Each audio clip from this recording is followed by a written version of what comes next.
Hi everyone, welcome back to a new video of Horilla. So in this video, let's see how we can create a disciplinary action type in Horilla.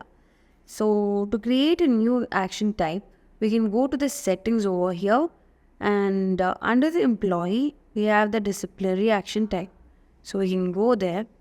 So here we'll be able to view the action type that has been created already with their title, type, login block and actions.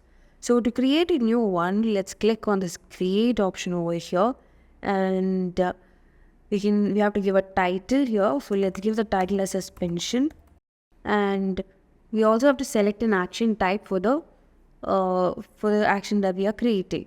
So here we have three different action types, that is warning, suspension and dismissal. So let's give the action type as suspension here. And next we have a boolean field, that is enable login block. So if you want to block the login of the employee, those who have been given this disciplinary action, we have to enable this boolean over here. That is, then we'll be able to block the login of the employee based on the period of the suspension or dismissal. So let's enable this and we can see it. Here we can see that the action type has been added. We can see the title, the time that we have given, the block, login block, and we can perform different actions, such as if you want to edit the action type that we created, we can click on that. And if you want to remove it, we can click on remove over here. So this is how we can create a new action type in Horilla.